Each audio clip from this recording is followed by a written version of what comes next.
प्यारे बच्चों, good evening. आज मैं आपके साथ डिस्कस करने वाला हूँ एक पोयम। और पोयम का नाम है अ थिंक ऑफ ब्यूटी। और इसका अर्थ होता है सुंदरता की वस्तु। अ थिंक ऑफ ब्यूटी एक पोयम है। इसका अर्थ है सुंदरता की वस्तु। इस पोयम को लिखा है बच्चों जॉन कीट्स ने। ठीक है, जॉन कीट्स ने इसको लिखा है। आप ये देख रहे हैं, पोयम से पहले अबाउट द पोइट लिखा हुआ है। अबाउट द पोइट यानी कि पोइट का जो इंट्रोडक्शन है वो बच्चों पहले लिखा हुआ है। ये जो पोइट का इंट्रोडक्शन है इसको मैं आपके सामने थोड़ा सा डिस्कस करना चाहूँगा। जॉन कीट्स, जिनका जीवन काल जो है 1795 से 1821 तक 1795 से 1821 तक रहा था, एक कल्पना प्रधान ब्रिटिश कवि थे। यद्यपि उनको सृजन का प्रशिक्षण दिया गया था, पर कीट्स ने अपने को पूरी तरह कविता के प्रति समर्पित करने का निर्णय लिया। कीट्स का रहस्य पाठकों को प्रभावित करना और हर्षित करना मुख्यतः उसकी इस प्रतिभा में निहित है कि वह दुनिया को और अपनी मानसिक अवस्थाओं और आकांक्षाओं को भाषा के पदों में अनुभव करता है। निम्नलिखित पद उसकी कविता एंडीमियोन अ पोइटिक रोमांस से लिया गया है। यह कविता का आधार यूनानी पौराणिक कथा है, जिसमें एंडिसियन नामक सुंदर युवा गडरिया, जो कविता भी करता है तथा लेटमोस पहाड़ी पर रहता था, उसे चांदनी की देवी सिंधिया के दर्शन होते हैं और मंत्रमुग्ध हो युवा उसे पाने के लिए वनों व समुद्रों की गहराई में भटकने लगता है। बच्चों, ये जो पोइट है जॉन कीट्स, और ये जो पोयम है अ थिंक ऑफ ब्यूटी, इसका एक छोटा सा इंट्रोडक्शन है। अब हम पोयम को पढ़ने जा रहे हैं। पोयम को पढ़ने से पहले हम पढ़ेंगे before you read what please does a beautiful thing give to to us. क्या लिखा है? What please does a beautiful thing give us are beautiful things worth treasuring। क्या मतलब है? एक सुंदर वस्तु हमें क्या आनंद प्रदान करती हैं, और क्या सुंदर वस्तुएं बहुमूल्य धरोहर होती हैं। ये हमने पढ़ा कहाँ से? ये हमने पढ़ा पोयम को पढ़ने से पहले। बिफोर यू रीड, जब हम पोयम को पढ़ेंगे तो उससे पहले ये चीज़ हमने पढ़ी कि जो सुंदरता की जो वस्तुएं होती हैं वो हमें आनंद प्रदान करती हैं या नहीं। दूसरी बात, क्या सुंदर वस्तुएं बहुमूल्य धरोहर होती हैं। ये सारी चीज़ें बच्चों हम इस पोएम में पढ़ेंगे। तो चलिएगा, सबसे पहले हम इसका पहला स्टेंजा पढ़ते हैं। पहला स्टेंजा आप देखेंगे। A thing of beauty is a joy forever. A thing of beauty is a joy forever. Its loveliness increases. Its loveliness increases. It will never pass into nothingness, but will keep a bower quiet for us and a sleep full of sweet dreams and health and quite breathing. बच्चों, ये पहला stanza है इस poem का। Poem का नाम क्या है? A thing of beauty. और इसको लिखा है जॉन कीट्स ने, जो एक रोमांटिक पोइट थे। ठीक है, तो चलिए सबसे पहले इसके वर्ड मीनिंग देख लेते हैं। क्या लिखा है? A thing of beauty is a joy forever. आप देख रहे हैं पहली लाइन में लिखा है, इसका मतलब है सौंदर्य की वस्तु स्थायी सुख का सौंदर्य की वस्तु स्थायी सुख का साधन है। ठीक है, ये पहला आपने देखा। ये जो पहली लाइन है इसका जो अर्थ मैंने आपको A thing of beauty is a joy forever. हम इस लाइन को पढ़ रहे थे. Its loveliness increases, it will never pass into nothingness, but will keep a bower quiet for us, and a sleep full of sweet dreams and health and a quiet breathing. तो हम इसके word meaning देख रहे थे. तो ये हमने देख लिया था कि a thing of beauty is a joy forever, कि सौंदर्य की वस्तु स्थायी सुख का साधन है. ठीक है. अगला है it's loveliness increases. It's loveliness increases का मतलब है जैसे जैसे समय बीतता जाता है सुंदर चीज़ें अधिकाधिक सुंदर प्रतीत होती है. इट्स लवलीनेस इंक्रीजेज का मतलब जैसे जैसे समय बीतता जाता है सुंदर चीज़ें और अधिक सुंदर होती जाती है. ठीक है. इसके बाद आगे देखें अगला जो इसमें वर्ड मीनिंग है उसको देखें.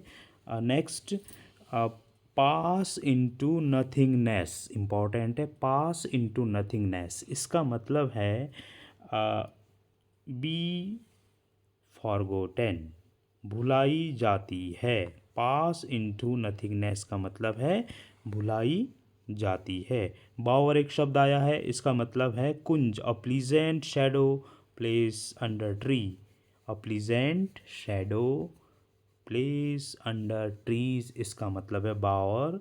ठीक है. इसके बाद आया है क्वाइट का मतलब होता है पीसफुल यानी कि शांत.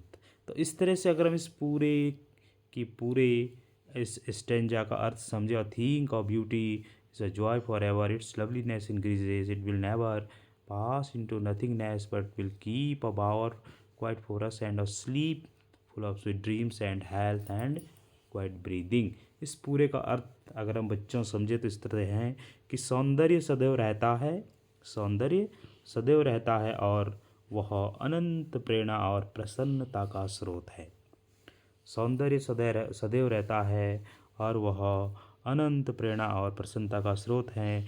जैसे जैसे समय बीतता जाता है सुंदर चीज़ अपने सहचर्य के फलस्वरूप अधिकाधिक सुंदर प्रतीत होती है.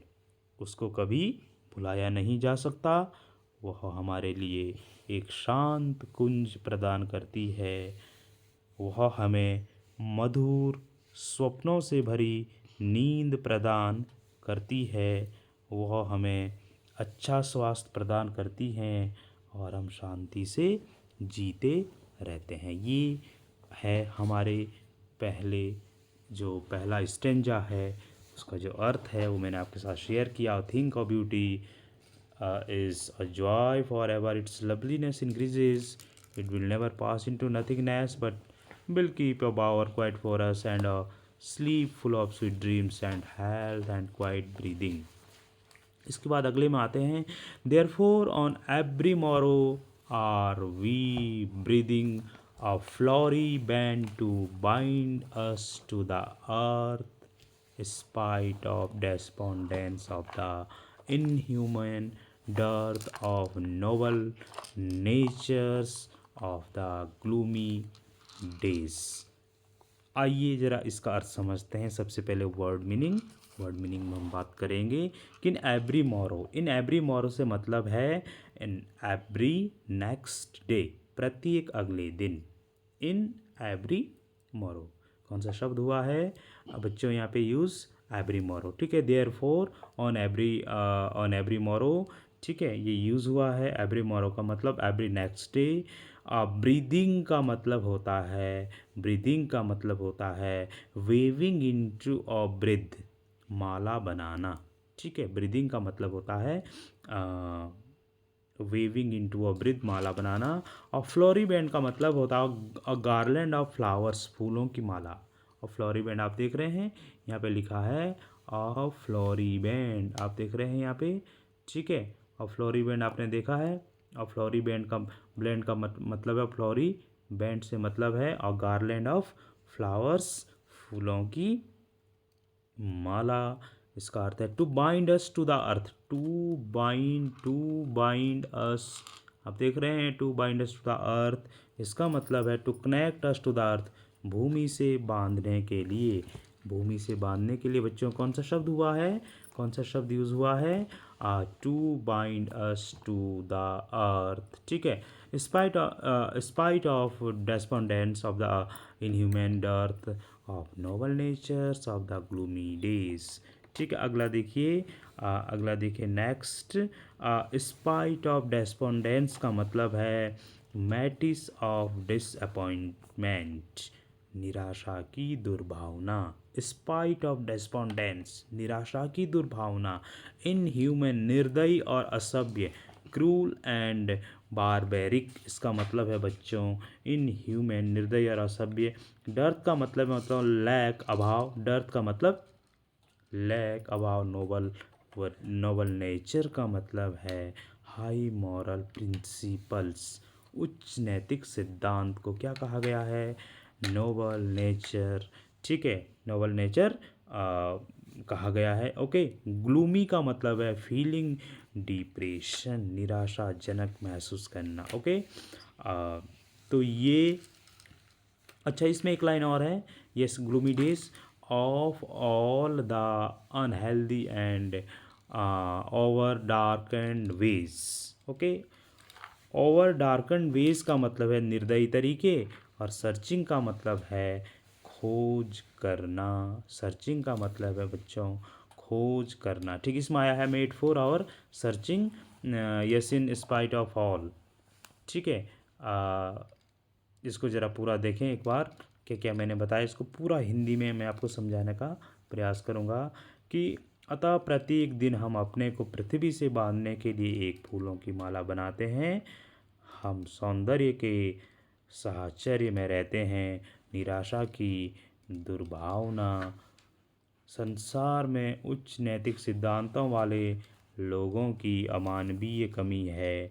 निराशाजनक दिन सामने आते हैं हमारे खोजने के लिए अस्वस्थ और निर्दयी रास्ते बनाए गए हैं। ठीक है, तो इसको हमने पढ़ा, सर्चिंग तक हम इसको पढ़ेंगे। ये जो सेकंड वाला ये सर्चिंग तक है, कहाँ तक, सर्चिंग तक है, कहाँ से शुरू है, therefore on every morrow are we breathing of flowery band to bind us to the earth spite of respondents of inhuman dearth of noble nature of the gloomy days of all the unhealthy and our darkened ways made for our searching।